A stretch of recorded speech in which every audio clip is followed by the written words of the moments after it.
Welcome to Old Mission United Methodist Church. My name is David Livingston, and I'm the senior pastor here, and we are really pleased to be able to host tonight's American Public Square at Jewel event, Affordable Housing, Making the Numbers Work.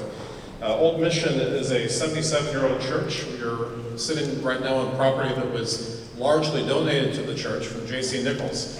J.C. Nichols did some good things for the community. Also is known for being one of the pioneers of redlining, which is the ability to discriminate in housing based on race. And so we're a product here of good fortune and racism, and it's important for us as a church to acknowledge that. I also want to make you aware of Old Mission being known, this is the way it was for me growing up in Kansas City, as that nice, beautiful stone church on Shawn Mission Parkway with, during the month of December, the beautiful nativity scene. You know what I'm talking about? Beautiful scene, we love that. That's what I always knew growing up. So that's kind of how we're known in the community. What we're more proud of is what happens inside the church and what we take out to the community. And that's what we really want to be known for. So we're working on that and doing better each day as time goes on. That's what we really want to be known for. You might have seen around the church as you came in some cards that look like this. And we're doing a campaign right now called Celebrate the Gift, Old Mission as a Gift, that we want to celebrate. We're celebrating what the church has done for members. We hope to celebrate what the church does with the community. And one of the cards that was turned into this last Sunday, we've done this over 4 weeks with a different theme for each week. This last week's theme was My Prayer for Old Mission Is. And I just wanted to share this card with you. I just saw it today. It says, my prayer for Old Mission is that we would not shy away from difficult feelings and conversations, but would welcome them with grace and humility. And when I saw that today, I thought about all of you. And we've got some Old Mission people here. The majority of you are not. But I love that spirit, the sense that together, as people of different faiths and as people with no faith, that we can work together for a common good, something that's beyond each one of us, and that we can do that with grace and humility. So I'm really glad that you all are here this evening, and that I'm able to be here as well, so that together we can work towards further education, further understanding, and make something productive happen in our future together, particularly around this topic of affordable housing. And now it's my pleasure to welcome to the podium Monsignor Stuart Swetland from Donnelly College.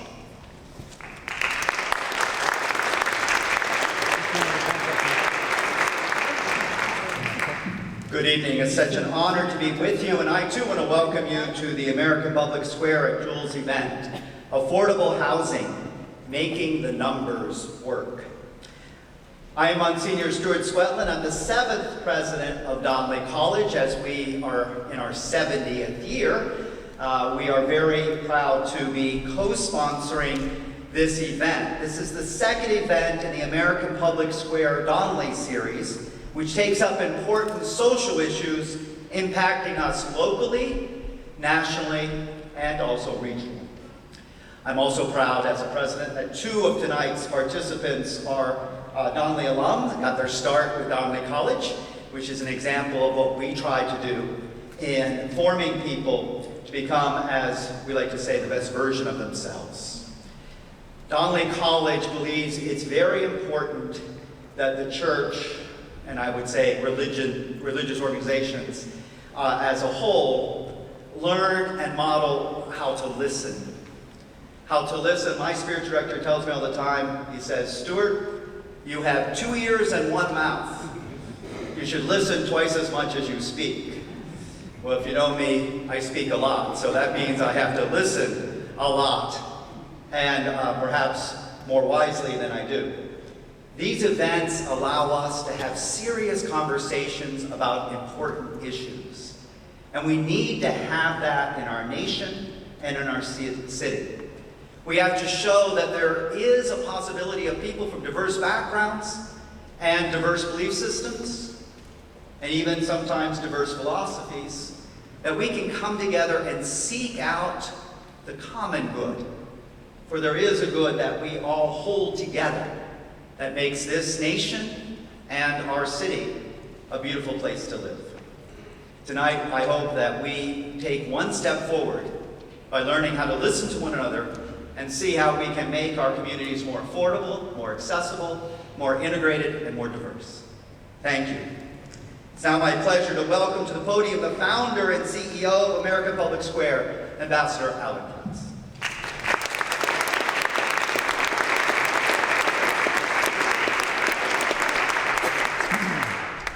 Good evening, everyone, and Monsignor Swetland, thank you in particular. I'm delighted to see you all for tonight's panel, Affordable Housing and Making the Numbers Work.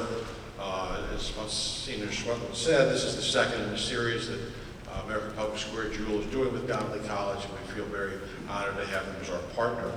And I notice there's some people here tonight that we normally see, and I want to thank you for being here, because as you know that American Public Square relies on the support of its members to maintain our programming.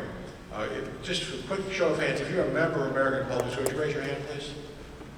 Okay, thank you very much. Those of you who didn't raise your hand, you are going to be, should be approached by someone who did raise their hand before you get out of there tonight so that we can make you a member. Actually, we have membership information on the table outside between when the program ends on the way to the dessert afterwards. I want to thank partners and sponsors of tonight's program, Donnelly College, the Health Forward Foundation, Burns and McDonnell, Marnie and John Sherman, the W.K. Kellogg Foundation, Old Mission United Methodist Church, where we're all sitting. We thank you for making the venue available, and KC Common Good. Tonight's fact sheet and fact checkers. Now, if you didn't see the fact sheet tonight, it's really a pretty good one. Lots of facts. It's this one here that you got with you. It was made available, or made possible by a grant from the William G. Kemper Foundation. And additionally, we have special appreciation to what we call our presenting sponsors. That means they are very helpful throughout the year. City of Kansas City, Missouri, the Hall Family Foundation, the H&R Block Foundation, PlexPod, and our new home, William Jewell College. Now, inside the program is a question and fact sheet. That's this thing here, for those of you who've never been here before. And when you have a question, or you hear something that you think is not factually correct, just write it down here and hold your hand up, hold it up. A volunteer will come and take it. And if you have questions, they're going to go to Eric Nelson, the Kansas City Star, who is tonight's roving reporter. Where are you, Eric? There's Eric over there. Okay. And we have fact checkers. These are the people, if you think somebody said something that isn't correct. And our fact checkers tonight are Tom Burns, Chris LeBeau, and Allison Kelzer. And so the three are right over there. Raise your hands. Okay, that's good.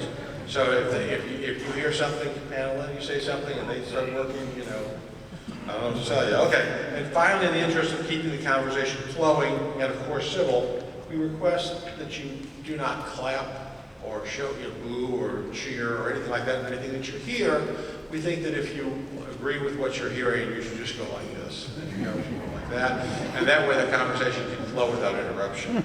So, it's now my privilege to introduce tonight's panel moderator, affordable housing expert, Colleen Hernandez. Good evening.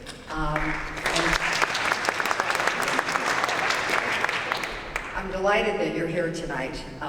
You could be home sipping a glass of wine and watching Netflix, but instead you're here learning about affordable housing. And there are almost 200 people in this room, so good for all of us to focus on this issue. I've been working on affordable housing since 1985.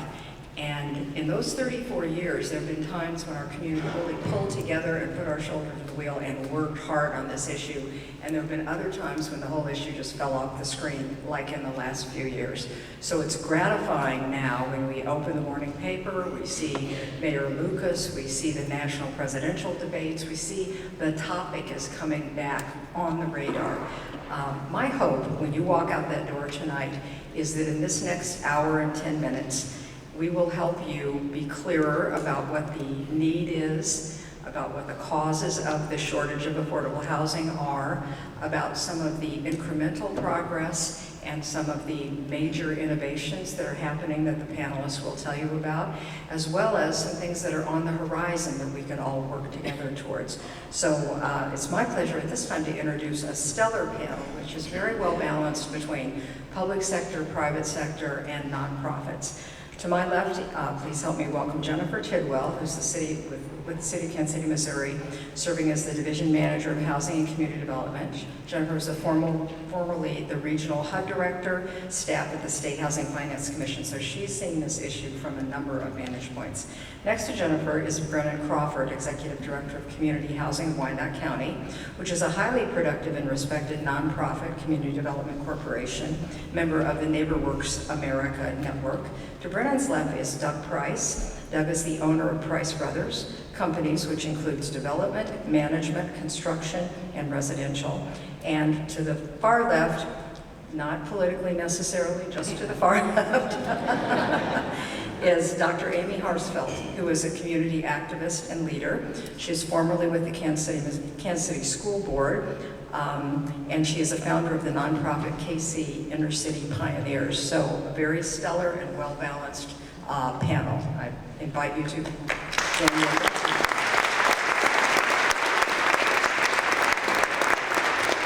So the first question is for Jennifer. Jennifer, there seems to be a lot of confusion about what is affordable housing. Affordable to whom? What are the legal and regulatory definitions? What are the really compelling issues? Why is there confusion, and how big is the need? Everywhere I go, people ask me this question about what is the confusion around the affordable housing income limits.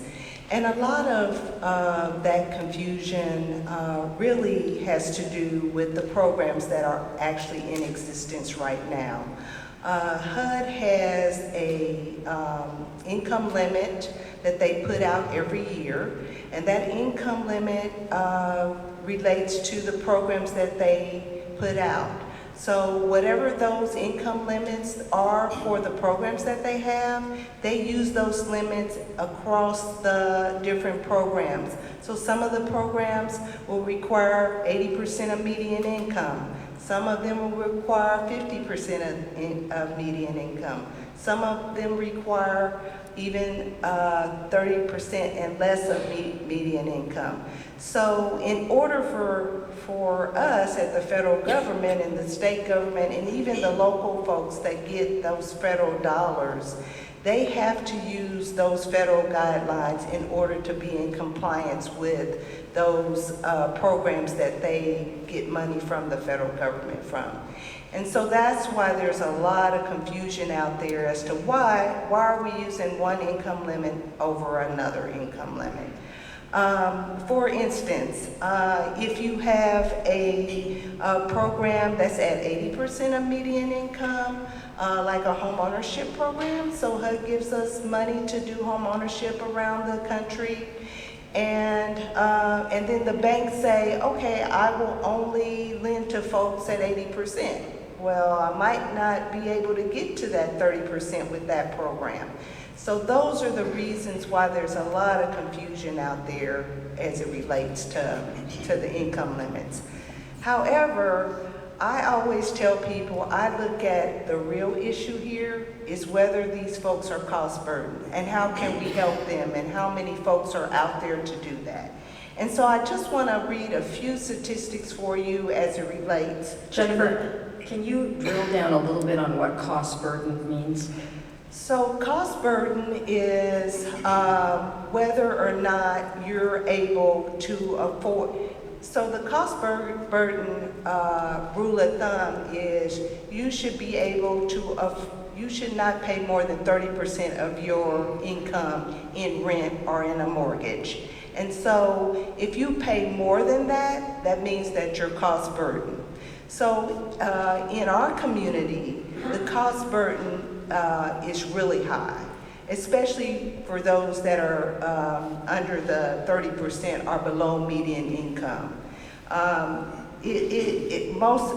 63% of the folks that are at the 30% of median income or less are extremely cost burdened. That means that they pay more than 50% of their income in rent. 15% of those folks, so add to that 63%, 15% of those are cost burdened. That means they spend between 30 and 50% of their income in rent. So that's a big burden on folks that are trying to make ends meet every day. And they're not the only ones. The folks that are between 30 and 50% of median income, 20% of those folks are extremely cost burdened.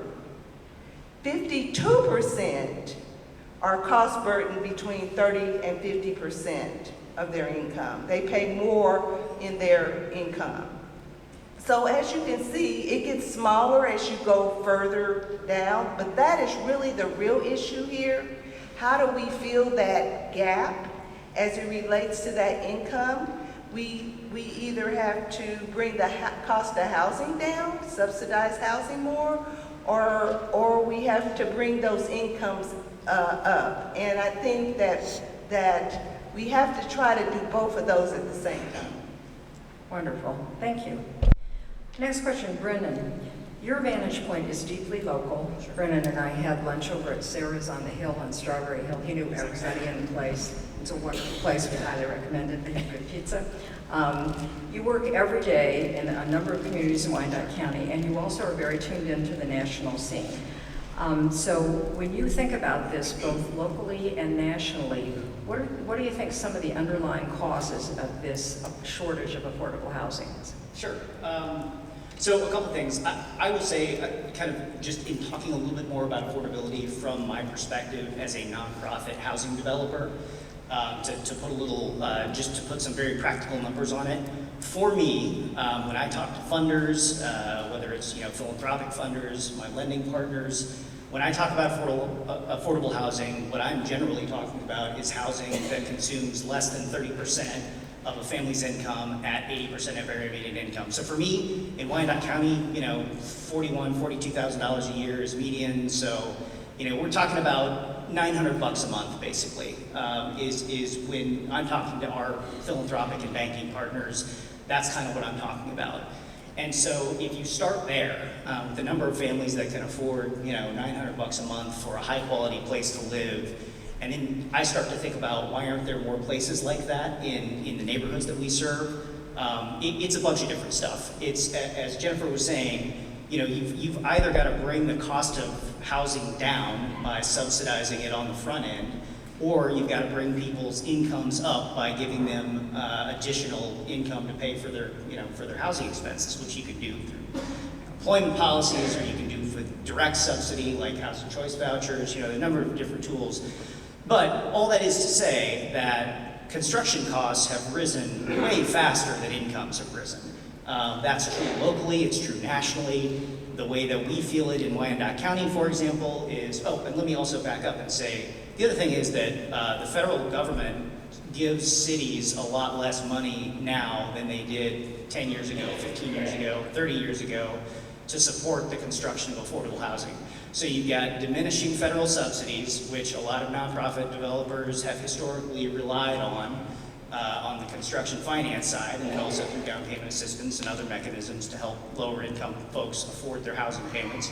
And at the same time, in 2008, 2009, the subcontractor market in construction started to hollow out when the market burst, and a lot of the good builders out there, good subs out there, were near the end of their career anyway.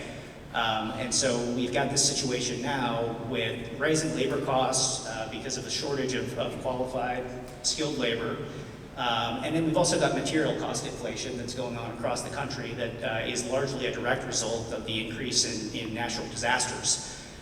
So we had lumber prices spike, we had concrete prices spike. So there are a lot of factors going on that intersect to create this severe shortage of affordable housing. And the picture, it's different here in Wyandotte County or in Kansas City, Missouri even, than it is in San Francisco. The pressures on the land values are different in high density, high demand markets. But the fundamental problem of decreasing subsidies and increasing costs are really, kind of where those things intersect creates a serious shortage. So let me add a little bit to that. I developed 283 units of low-income housing tax credit developments in the 90s. And my goal was to get the rents to $250 a month so that people making $18,000 a year could afford it. So if we just ballpark on the back of a napkin say, okay, let's say a unit costs $100,000. In those days, when the federal government was in the game, I could borrow 30% of that and amortize it, which was a little less than $200 a month. I could get equity from the low-income housing tax credit of about a third, and then I could get federal money of another third, and I didn't owe back those latter two. So all I had to do was amortize about $200 a month and then pay for property management. You take that federal money out, and the costs remain the same, just like Brennan said, but the rents have to go up where they are now.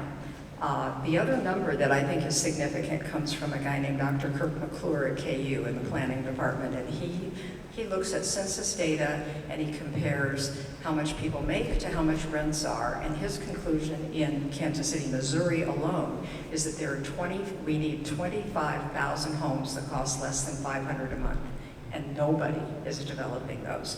There isn't the money to develop it, there isn't the capacity to develop it. So when we look at affordable housing making the numbers work, I think what both of you have said contributes to this severe shortage that we're now facing. Let me make one more quick point about reducing construction costs or reducing costs generally. The downside of reducing costs, whether you do it through reduced quality or through a number of other mechanisms, is that, so we develop on a neighborhood scale. I don't look at an individual unit of housing in a vacuum. I look at it in terms of its impact on the surrounding neighborhood. And so there is another factor that you've got to think about, which is the relationship between costs and market appraised values. In a neighborhood like the ones that a lot of us work in, the fundamental problem is that the cost to produce a unit of housing is substantially above the market appraised value. And you can say, well, great, then let's figure out a way to bring the cost down. But that doesn't really solve the problem, because essentially what that does is perpetuates values that are lower than costs for whatever the useful life of that improvement is. So that's another thing that you have to think about in a neighborhood context, is the impact of subsidy, whether it's on the supply or the demand side, on the way that housing market operates. Thank you. So Amy, we've discussed affordable housing from government regulations and income limits, et cetera. You have a wealth of experience both from Atlanta and Kansas City from a policy perspective, particularly on the school board, looking at the impact of housing instability on children and on families. How does that affect the quality of life for people experiencing it? I know you've seen this on the ground from the church, from the school board in Atlanta. Well, I want to go back to when you talk about cost burden, and cost burden is when a person's paying more than 30%. A study that was recently done says that in Metro Kansas City, 41 to 47% are cost burden. Think about that, because if you're cost burden, you're going to be have a higher potential for eviction. I want to talk about in terms of mobility of our children in schools. When I worked on on the Kansas City School Board, one of the major problems we had was student mobility. Within the Kansas City Public Schools, we have a higher mobility than the larger area, the metro area, and the state, but our area of mobility is similar to that of St. Louis. When children have to move constantly, not because that they're changing schools because of grade limits, but because they're moving because they no longer have a home, there's a problem. Let me share with you my experience. My father was military. I started off kindergarten in New York. First and second grade was in Germany. Third and fourth grade was in North Carolina in a county school. Fourth and fifth grade was in another school. Fifth and sixth grade was in another school. Seventh and eighth was in another school. When I got to high school, it was the first time I was in a school for 3 years. But it wasn't a negative effect. All the time that I was military, that was normative. I was with other people who were doing the same thing. I did not experience lagging behind academically. The teachers did not see my family as dysfunctional. They were military. There's a difference with our children here. They are moving all the time. When they're moving not because they need to go to another school, but because their home has changed.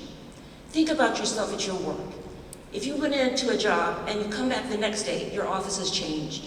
Think about what that's going to do for you. Having no stability in terms of home not only affects children academically, but also psychosocially. This is the time they're trying to determine who they are, what they can learn, what they can do, and how they're perceived by the world. So when you get down to the fact that there's not enough affordable housing, and children are in schools and are moving constantly, there are problems. And when you look at, I know many in this room have probably read the Matthew Desmond book, Evicted, that came out about 3 years ago. A Harvard professor who moved to a trailer court in Milwaukee and tracked the stories of 6 families as they were evicted. He noted in there that Jackson County is the 8th most evicted county in the country. 42 people a day are evicted from Jackson County. And when you look at the impact on the school district, I think I read Dr. Bedell had said, this is what we need. This is what we demand from you. These are the standards that we want. These are the lawyers that we want when we're in eviction court. These are the standards that we want from our landlords, et cetera.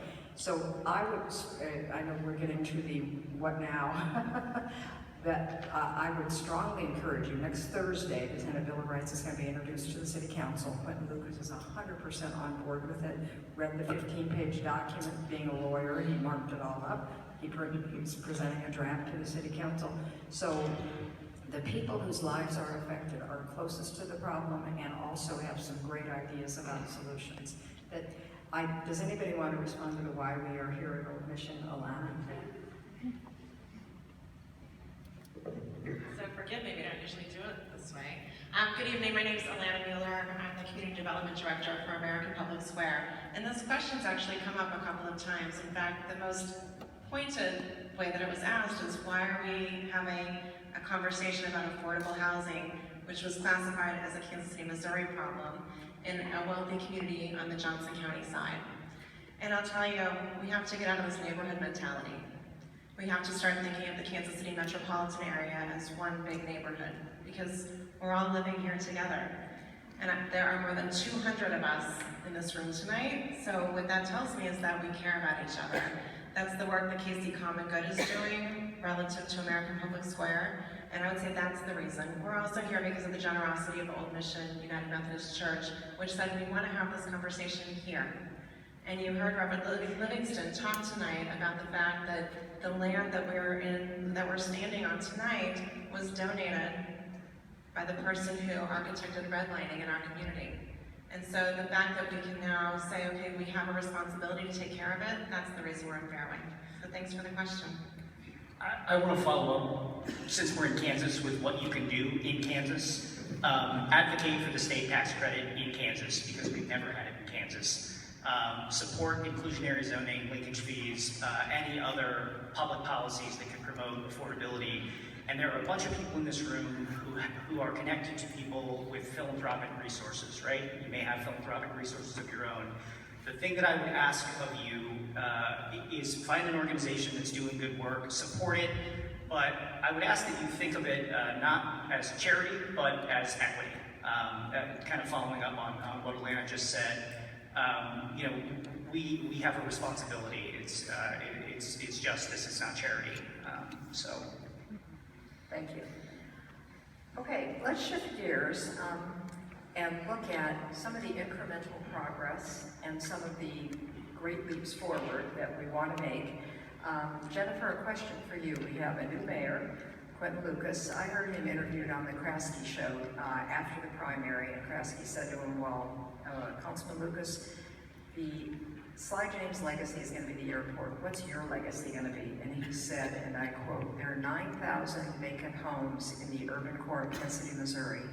At the conclusion of my term, those homes will be rehabbed and sold to owner occupants. That's going to be my legacy. And that's really precise and specific. Beyond that, his commitment to make crime fighting and or reduction in homicides and affordable housing seem very real. You staff the housing committee, which he chairs. Can you describe some of the strategies and some of the incremental progress that's being made? So, in the housing policy, there was so many people that were a part of this conversation. We had at least around 10 or so meetings around the city to actually get stakeholder comments.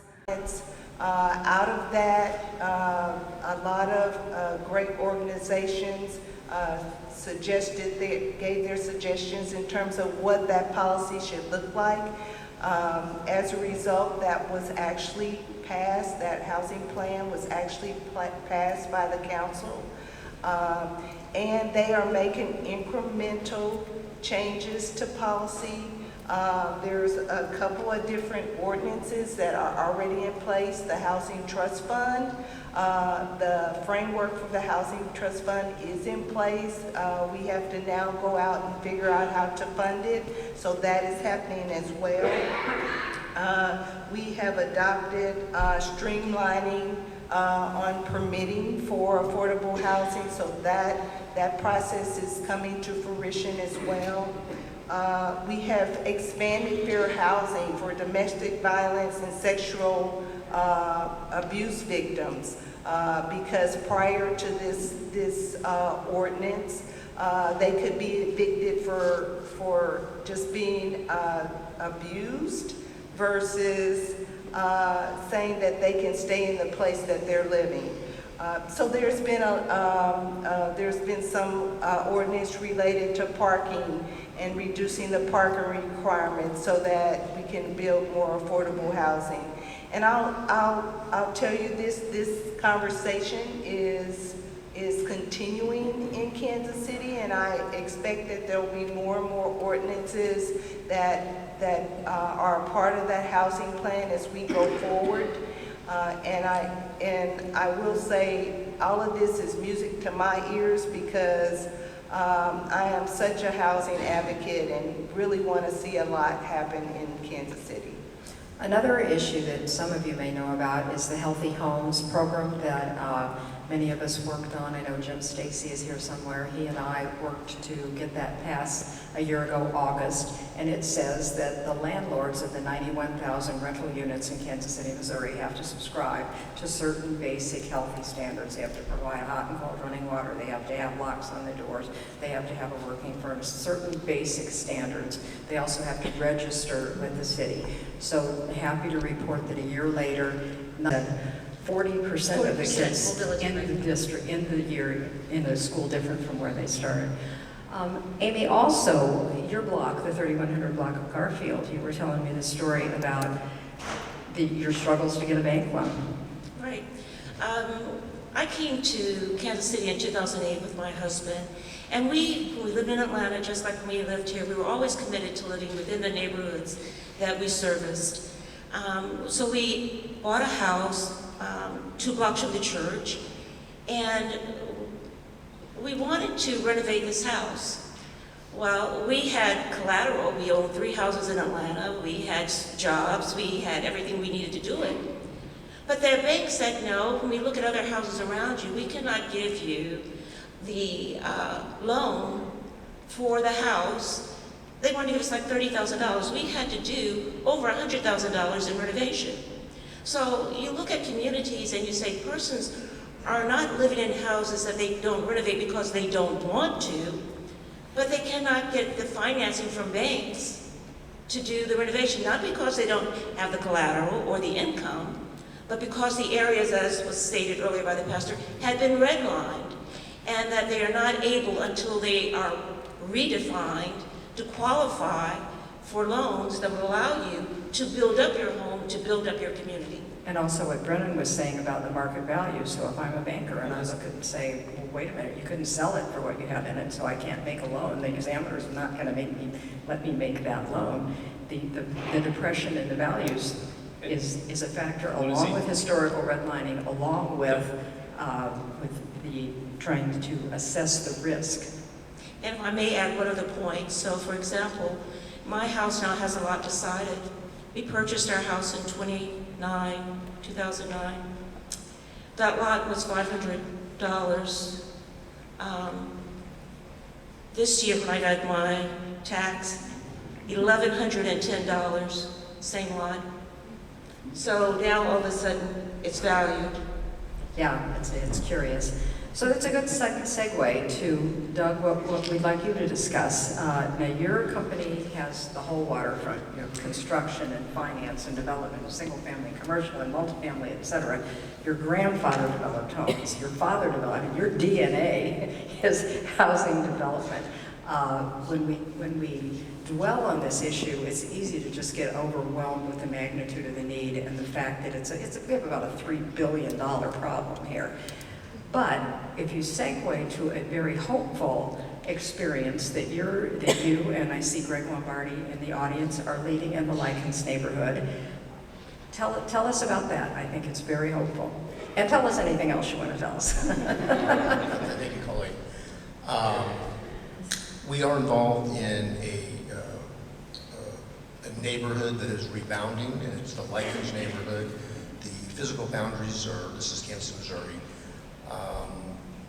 On the west side is Benton Boulevard, on the east side Hardesty, to the north would be Independence Avenue, and our south boundary being Truman Road.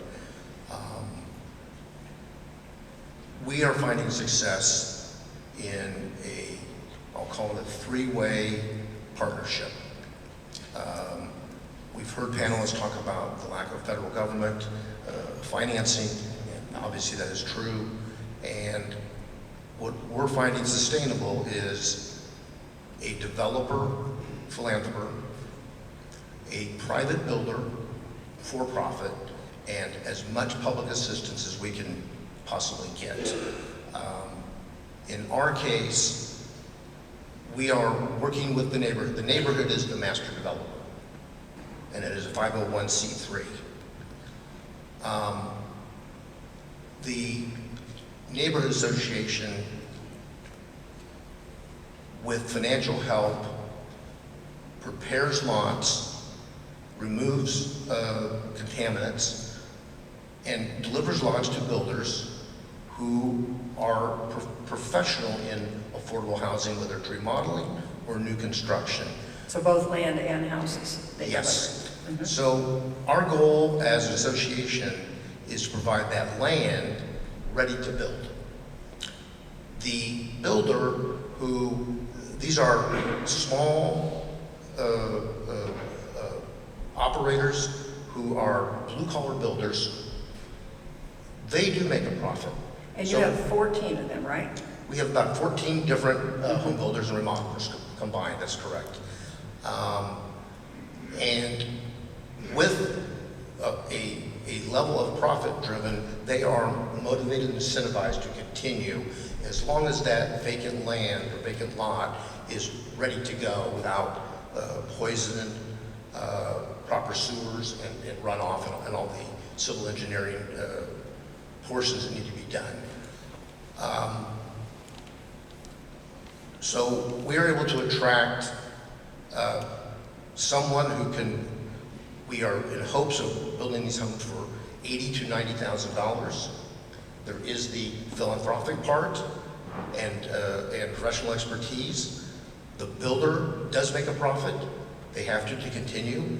And with the help of as much public assistance, whether it's frozen taxes and I'm very, very new at affordable housing. I don't know all the financing acronyms, but that can work. Another item we found is first-timers are also apprehensive about buying homes. They're afraid. And so a new an education piece. Why is it the largest asset that we buy as Americans, a home that doesn't come with a manual? It doesn't, even a coffee maker comes with a manual. And here's your home, see you later.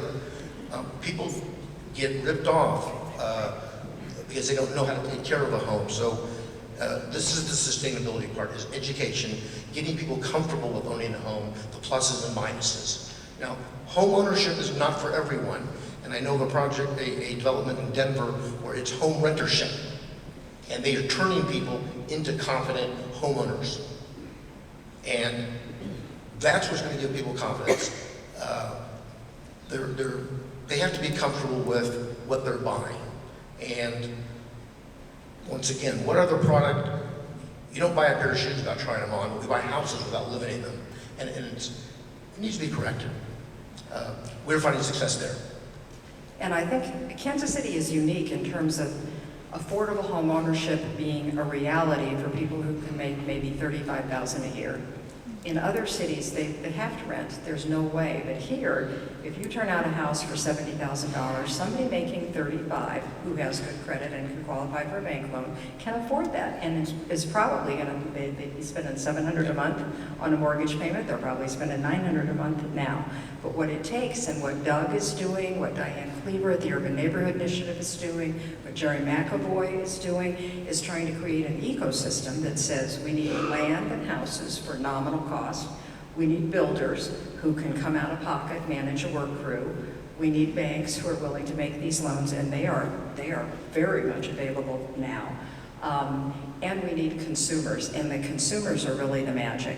If consumers say, I want to buy that house for that price on that block, and I can qualify for a bank loan, that really makes things hum. But it is also the toughest piece. We did a study a while back, and I know, Jennifer, you know about this.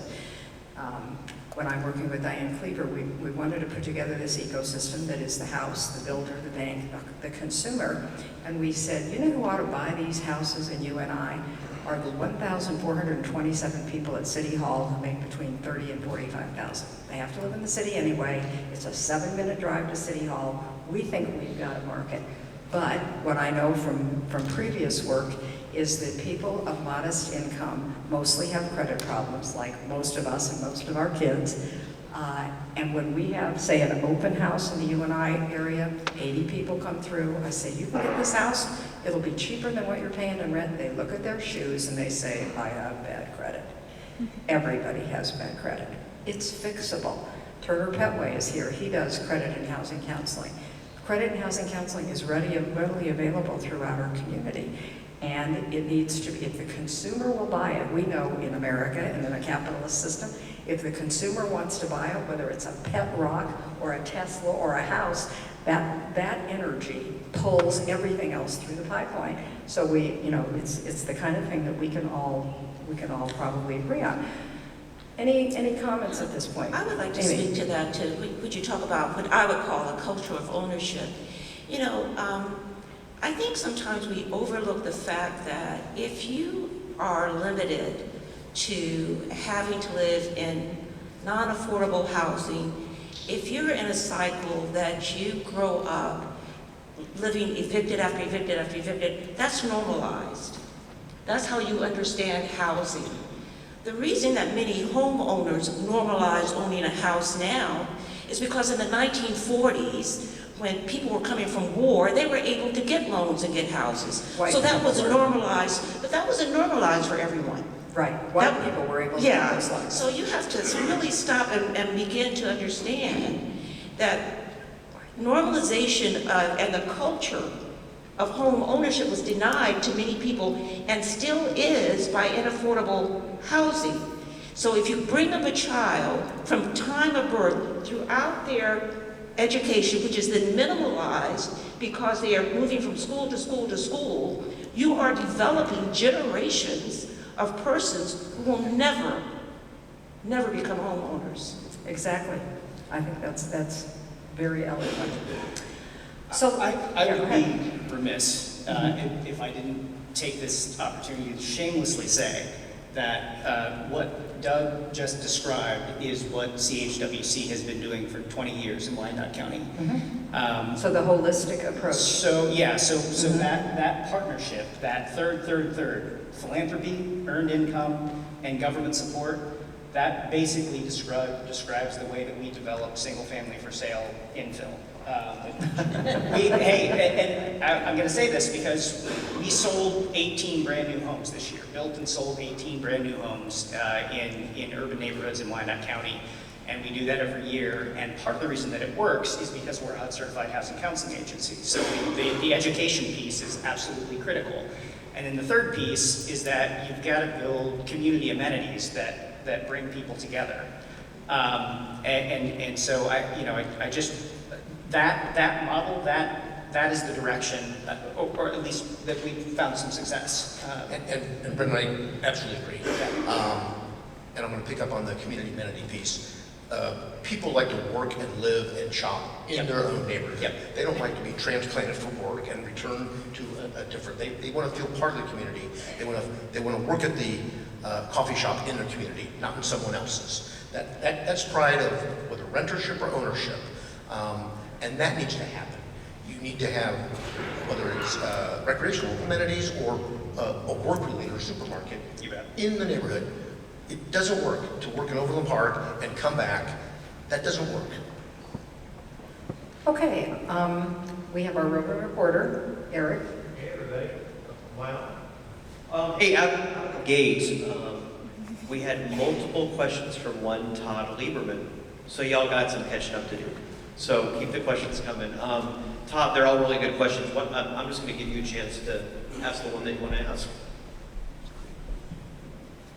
Thank you very much, and really important, timely, and interesting panel. Thank you for all your perspectives. I think that we're living here in Kansas City trying to solve problems that communities all over the country are struggling with. Jennifer, I know you did a lot of work at studying some other examples around the country of strategies to help produce and retain affordable housing within Kansas City, Missouri. I'd love to hear a little bit about other communities around the country that have done this well and things that you think Kansas City, Missouri especially, could adopt to help produce more affordable and mixed income housing in Kansas City. So some of the problems with producing affordable housing has to do with this notion that there is a gap in every development, and that is so true. That every time you try to produce so many units, there's always a gap. Partly because the local government can't do it all by themselves, the federal government can't do it all by themselves. And so there always seems to be a gap. A lot of cities across the country are doing innovative things in order for them to fill that gap.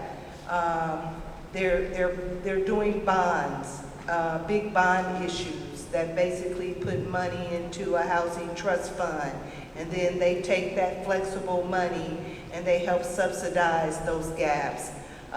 You have folks using real estate. They're actually using real estate fees, so every time you go, record a title on a home that is bought in a particular city, they're taking those funds, putting it in a trust fund, and then beginning to help fill those gaps. And not only the gaps to developers, they're also using those funds to build home ownership and wealth equity in communities that are not doing that right now. They're using it to do home ownership, to bring home ownership in a number of neighborhoods. So as you think about how much vacant land, a lot of communities even have more vacant land than we have. And so they're beginning to repopulate their inner cities or their urban cities by using those funds to try to take away those environmental issues before a developer even comes to the site. And then trying to get them to come to the site. Because even here, we find, and some of the folks alluded to that you want a clean site. Because these sites out here, typically they have had debris put into the ground, and and so they're environmentally not clean. And so some of those urban communities are cleaning those sites and then trying to get developers to come in. The other piece that I think becomes really, really important is wraparound services to the communities that we serve.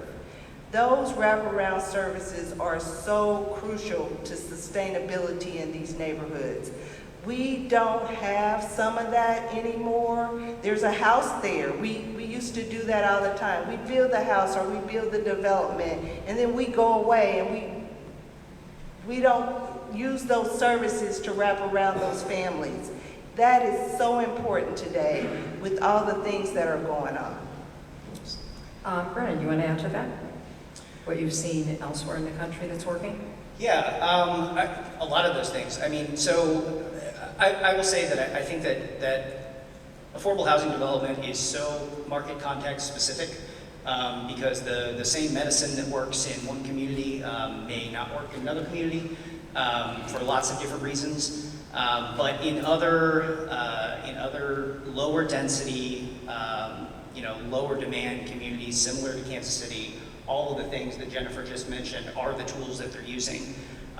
In some cases, I'm seeing inclusionary zoning and linkage fees as a mechanism for promoting increased affordable housing development. Can you define those? Yeah, absolutely. So in a place where a private developer can actually come in and really make money developing a place, sometimes the municipality or the state will say, okay, you can develop 10 units of market rate housing, but in order to do that, you're going to have to develop 2 units of affordable housing, or whatever that ratio is. But the municipalities have the power to make those kinds of determinations. I mean, it requires political will, and that's part of what I hope conversations like these engender. But the key is that recipe is not going to work in a market where costs are higher than values, because if there's no profit to be reallocated, then you're going to have the opposite effect of what you're trying to do. You're going to reduce the supply of affordable housing. So to Jennifer's point about cities that have had the will to bond fund affordable housing trust funds, that is transformative.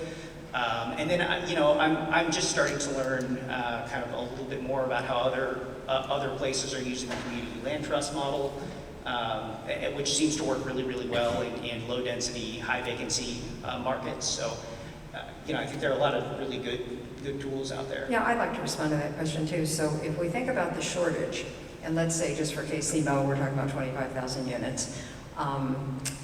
We have to have capacity to develop them, and we have to have financing. Yep. I think we've been talking about the financing. One community that I've seen in Dade County, Florida, passed an 8-cent sales tax, and it was dedicated to closing that gap. The other issue on capacity, I've been working in Kansas City in this issue. I left Kansas City in 2006, and there were 25 nonprofit community development corporations. I came back in 2014, and there were 4. Nonprofit community development corporations, it's our mission. We don't have to be incentivized. We don't have to have a gun to our head and say, you're going to build affordable housing, you're going to have a linkage fee. It's our mission, it's our job. But when it shrunk from 25 to 4, there were far fewer people whose job it was. And when I look nationally at where does community development work and why, it works in Boston, Chicago, and Minneapolis, and it works because City Hall says, we're going to fund your operation. You're not going to have to be out there hat in hand every day begging for a nickel to support your operation. You can actually do your work. Those 3 cities have used their community development block grant funds since 1975 to support nonprofits, and we've been very episodic in our support. If you could give the mic back to Todd. Todd, one of the tools that you were telling me about just this afternoon is the Missouri Low-Income Housing Tax Credit that I think you said 38 other states have. So we did something right here. There's a wrinkle, but. Well, I think, as you sort of take a trip down memory lane for a little while, in our recent past, there were efforts, and as you talked about the episodic support in decline for affordable housing, This is definitely one. So Mike Duffy and Jennifer Tidwell and a number of other people here in Kansas City crafted, I don't know, 15, 20 years ago, what was has now been copied by about 20 states around the country, which is the state low-income housing tax credit, a tool that has been embraced by other states all over the country and is being adopted by other states as we speak, while the state of Missouri has actually scaled back its usage and ceased its allocation for the last few years. At that time, Missouri was a leader nationwide at producing and innovating affordable housing. And now we're looking to hopefully reinstate the credit. But I guess one thing I would like to add to this, and I'm in the affordable housing business. I didn't just read an article before this. He's with Brennan Development. Yeah. One thing I would want to add is that to everything that was said is Kansas City is a place where people can work together. It's a place where people embrace innovation, where people can creatively solve problems. And we do have examples in town of strategies, but the need is so immense that it's important to work together and target opportunities in neighborhoods, just like Greg and Doug are doing, and Brennan was talking about, so that our impact is felt in a way that will begin to transform neighborhoods, and that people can begin doing the work that you were talking about, Doug, on their own. That blue-collar developers, that contractors can come in and after an investment is made, continue the transformation. And I'm not sure I answered your question, or maybe I added to it, but I think this is a great place for innovation where we can continue to transform our neighborhoods. And if we look at what I was telling you about with 100,000, that back of the napkin conversation, the tool that Todd is talking about replaces the federal funding, basically. You don't owe it back, it's equity in the property, and so you can have lower rents because there's that tool available that now the state legislature has, and the governor, former governor, let it lapse, and so that money's not available to lower the rents, but we as citizens and voters can maybe do something about that. Eric, other questions? Yeah. Hey, everyone really stepped up on the question front. Good job. This is a compilation of a few things, but we've been seeing a lot about towers in downtown Kansas City. There's a lot of things happening. How do you thread that needle? What's being done to require builders of market rate and high-end projects that bring in jobs to also develop affordable housing? How does that work? Amy? I want to speak partially to that because I wanted to bring up a piece that I want to be sure that we're clear on. We've been speaking about affordable housing as it pertains to low socioeconomic households. You know, it's just like the word blight that has been misused to sort of say other areas. When we're talking about affordable housing, we're not just talking about low income. You're also talking about persons who have substantial incomes. When you look at the scales right now, you see that the low area of availability are for those with very low and those with very high. Those with very high want affordable housing, and there's not that many places. So I don't want us to be skewed to say that affordable housing is just for those with low income. No. People are talking about affordable housing who have substantial income, who want new developments for them as well. So I just want to be sure we keep this conversation very balanced and just don't think we're talking about persons with low income. Okay, other comments on Tower 1, Tower 2, Tower 3? I guess that's me. Feel free. I don't understand the original context of the question, but I'm trying to answer the best I can. If those incentives were placed on those towers that allowed general taxation to suffer, there needs to be a better way. You're talking about abatements. Yes, I am. And did you want also to qualify that these are you're speaking only for yourself? You had I guess I mentioned should that do earlier. that. I am speaking as For the an record. individual. I am speaking as an individual, not as a representative of Price Brothers or any executive committee. I have a humanities degree, and I live by it every day.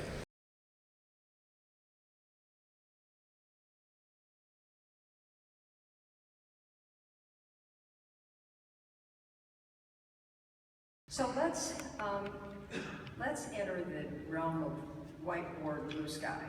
If we could push for some improvements in this environment, what would be your, if you had a magic wand, if you could be the mayor, if you could be God, if you could, no, I'm sorry, if you had a lot of power, what would you push for? What would you prioritize? What would be your top choice? The question's directed to me. Just speaking for Doug Price. That's right, that's right. I was looking around the room here. If you're building a hotel, you need 600 or 800 workers. And you need to take that workforce housing needs to be close by without devotion to transportation. And that needs to be the responsibility of who's ever in charge of economic growth. Say more.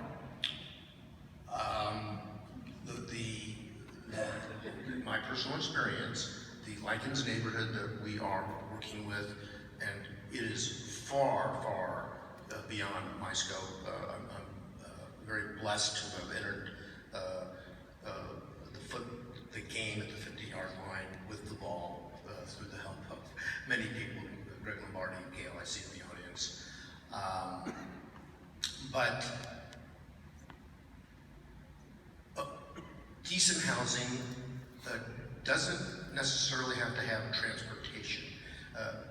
Our Likens neighborhood is between two major commercial thoroughfares that have public transportation. Proper heating and cooling is decent housing, but some of things have changed over the years, and car expenses are not one of them. But there needs to be a mindset, which I believe we have with Q, Mayor Lucas. And by the way, Doug knew Quentin Lucas when he was in high school. He's known him since Barstow. We have a affiliation from school before he's politics. A pal. If we want economic growth, it needs to have sustainable workforce housing very close by. And I don't know how it works with some of these tax credits that are running off and they become market driven. And like Jennifer said, that's not a sustainable model. It's a temporary tax fix, and then it knocks people out. So if you're creating additional work for employees, I believe the hotel owners and management we have a shortage of skilled labor, workforce housing, and that needs to be part of the program. They need work staff, and they're just not there. So you would broaden the definition of affordability to include a transportation element. It says you're going to live here, and how is it you're going to get around? Can you insure it? Can you license it? Can you repair it? How are you going to get around? Is this truly affordable? Is your life affordable? Well,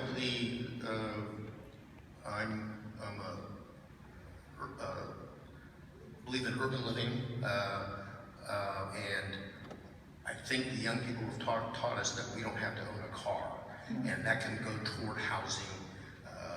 But I do believe in a $15 minimum wage, and proper heating and cooling and roof and all that good stuff comes with it. A car doesn't come with it anymore. It's not necessary. Other people, if you had a lot of power, what direction would you move? What strategy would you pursue?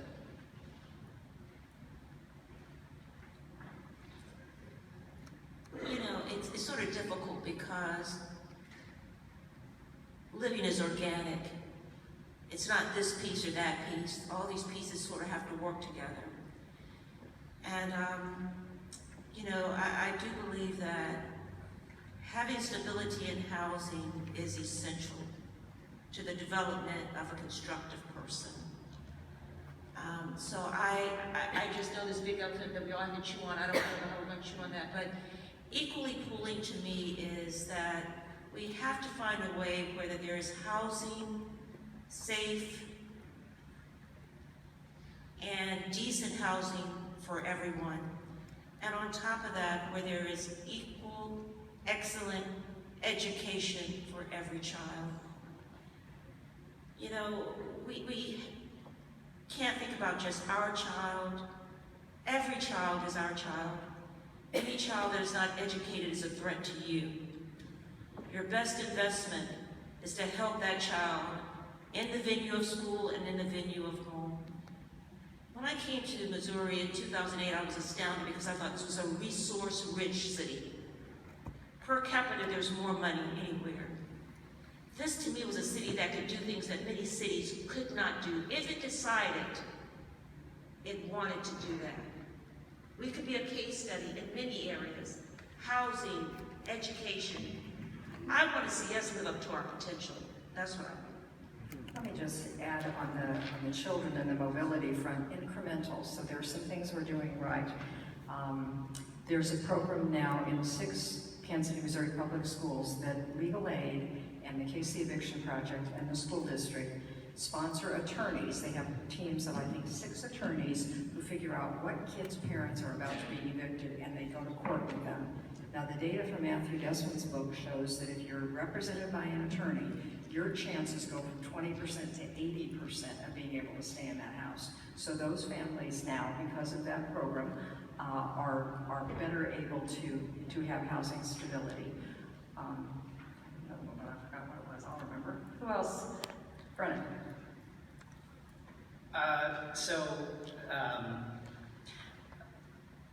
I'm going to get myself in trouble here probably, but you know, if I had all the power in the world, I would love to see a universal right to housing, federally guaranteed, right, federally funded. But as a practitioner, like, you know, I don't think there's like a big sexy thing. It's all incremental stuff. I would like to see a little more allocation to federal and state tax credits. I'd like to see a dedicated funding source in every municipality for housing. You know what I mean? Like, there are all of these incremental strategies that we can do right now that don't require sort of national political movements. But if you ask me, you know, what I would like to see happen, I'd like to see all those things sort of culminate in access to decent, affordable housing for everyone.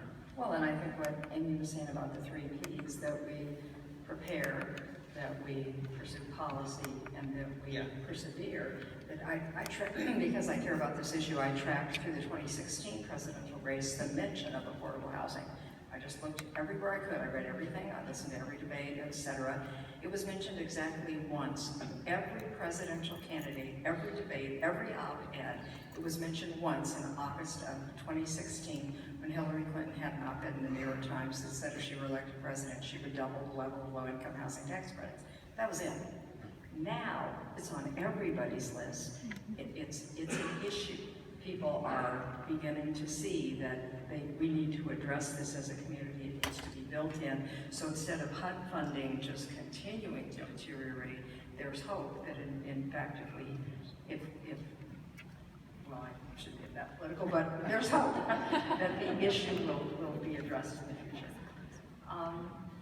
Other issue will be addressed in the future.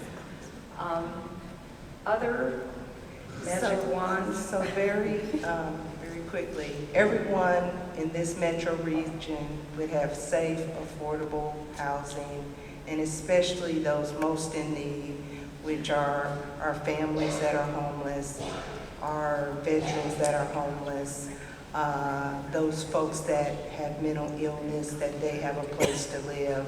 So I would say that I would like to see that. I did remember the other thing about the school district. There's a principal at Pitcher School. She has the highest, I can't remember her name, but she has the highest mobility rate of all district schools. And she's created a program called Johnny's First Day. We get a lot of new kids. When you're a new kid, there needs to be a whole protocol wrapped around you that says, Johnny, we need his records right away. His teacher needs to know not only this is his first day, but he may not know where he's sleeping tonight. He may not have clean clothes. He may be hungry. Things may not be going very well for him. And most importantly, Johnny needs a pal. He needs a friend. So teacher, find him a friend that will sit with him at lunch, that will play with him at recess, that will help him, show him where the bathroom is, that will help him know. So there are baby steps, there are incremental things, and if we pull together and we do exactly what Amy said about, we prepare, we pursue policy, we persevere, I think we'll make progress. I think time's up. Is that right?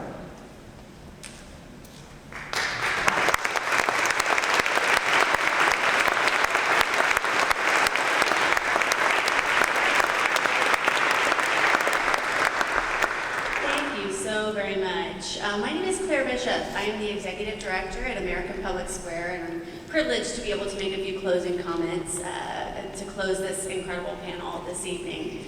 So first I wanted to thank our moderator, this evening's moderator, Ms. Colleen Hernandez.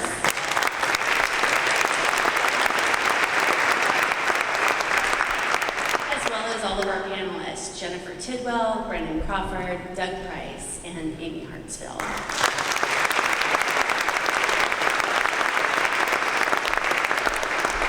Special thanks also to Eric Nelson, who is our fabulous roving reporter for the evening. You did a great job with a lot of good questions. Our fact checkers for the evening, Tom Burns, Allison Kelzer, and Chris LeBeau. You guys were fantastic. Got a little quiet over there. I also want to thank our volunteers and planning subcommittee, led by our advisory board co-chair, Mike McShane. Information about those volunteers are also available in your program for this evening. And thanks to each of you for attending. I've got a few quick comments to hear, and then I'm going to keep them brief because I know you all have had a lot going on in your brains as you've listened to this great discussion, and you probably want to move on to the reception that we'll be holding afterward out in the foyer. We'd like to present each of our moderators and each of our panelists with a civility bell that's engraved, and it's yours to keep. We hope that they come in handy for you at home, in the community, maybe even in the office from time to time. You may have to use that. Ding it, give it a ding. Thank you again for tonight's program, fact sheet, and presenting sponsors, and to our partners who helped us host this amazing event, particularly Old Mission United Methodist Church, where we sit this evening. I want to voice my appreciation to the extended APS team, including Ambassador Alan Katz, Adam Erickson, Robert Kurland, Mary Espinoza, Allison Kelzer, Alana Mueller, and Springboard Creative. Tonight would not have been possible without your commitment to APS. If you had a fact checker question that did not get addressed during this evening's panel, our fact checkers will be on hand during the reception, so feel free to stop by and chat with them about questions or information that you might want after this evening's discussion. Tomorrow you will receive an email with a very brief survey about this evening's panel. We'd really appreciate it if you'd fill that out and give us information, because all the information you share about your experience here tonight helps us plan for future events, and that's really important feedback for us, and we greatly appreciate you doing it. Please do consider joining us for our upcoming events. On November 4th, we'll be hosting a forum on Medicaid expansion, talking about whether expansion, well, the title, let me just say this, because that keeps it brief, Medicaid, expansion versus status quo, what's the cost? The event will take place at William Jewell College, and details are in your playbill and available at americanpublicsquare.org. I'm also really excited to announce a new member series that we'll be conducting, the first of which will take place on November 20th. We'll be bringing in renowned political consultant and author, Jeff Berman, and he'll be talking about the U.S. presidency, how to win it and how to lose it, which will be a very interesting and timely topic as we lead into the election in 2020. Again, this is a member-only event. Space is limited, so sign up soon. Which is a nice segue to my next point, that after this evening's panel, we are hosting a dessert reception out here in the foyer, and we hope you'll stick around. Our panelists will be able to talk and they'll be available, and as will our fact checkers, to mingle with you, answer any outstanding questions that you have, and we'll also have a membership table. So when Ambassador Katz was here at the front, I know he asked who all in the room is a member, and many of you raised your hands. Thank you to the members of our organization. We greatly appreciate your membership and your support. And if you're not currently a member, you can go to that membership table. You can find out a little bit more about what membership might be like. And as a little bit of a teaser, I just wanted to bring this up. This is a book called The Rules of Civility and Decent Behavior, and it's written by a man you've probably heard of. His name's George Washington. And we've got these pamphlets available to members who sign up this evening. So if you want to stop by and support our organization by becoming a member this evening, you'll get one of these. And I wanted to give a quick teaser. Alan and I were talking about this before the program. He said he used to read a couple of these, and I just want to do that in closing before we go. This is full of great facts and tips. And I think, one of the things that we've heard from our members is it would be great to have more useful information, to have civil conversations with the people in our lives. So this book is full of those kinds of things. You can see things like, be not tedious in discourse or in reading, unless you find the company pleased therewith. Or, when a man does all he can, though it succeeds not, well, blame him not that he did it. That one's confusing. Language is different in the time, but I wanted to wrap on this very last one, which I marked, because this book is full of both practical and somewhat funny. The last one I'll leave you with is the 92nd rule of civility. Take no salt or cut bread with your knife greasy. Very useful tips in here. So again, thank you all for being here this evening. I thought this was a wonderful discussion. Thank you again.